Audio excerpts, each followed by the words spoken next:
Selecting an onion bulb. The process begins with obtaining a small onion bulb. This bulb is typically used because it contains layers of epidermis, skin, that can be easily peeled for microscopic examination. Peeling the epidermis, using a pair of forceps, small, tweezer-like instruments, the outermost layer of the onion, called the epidermis, is carefully peeled off.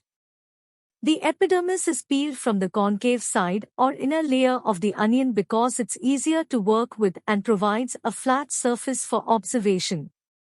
Placing in a watch glass with water, the peeled epidermis is immediately placed in a watch glass filled with water. This step is crucial to prevent the peel from drying out or folding, which could distort its appearance under the microscope. Preparing a glass slide. A clean glass microscope slide is selected, and a small drop of water is added to it. The purpose of this water is to provide a wet medium for the onion peel to rest on, ensuring it remains flat and hydrated during observation. Transferring the peel. Using care and precision, a small piece of the onion epidermis is transferred from the watch glass to the glass slide.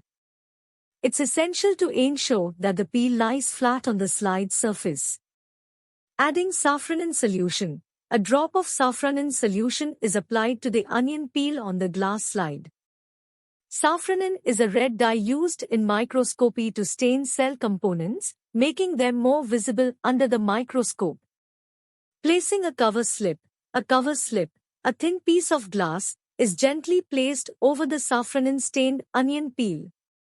Special care is taken to avoid trapping air bubbles between the peel and the cover slip.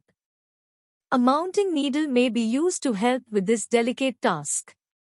Microscopic observation. Once the onion peel is securely mounted on the glass slide, it is ready for observation under a compound microscope. Students are instructed to begin with low magnification, low power, to locate the structures of interest, and then they can switch to higher magnifications, high power, to examine details at a cellular level.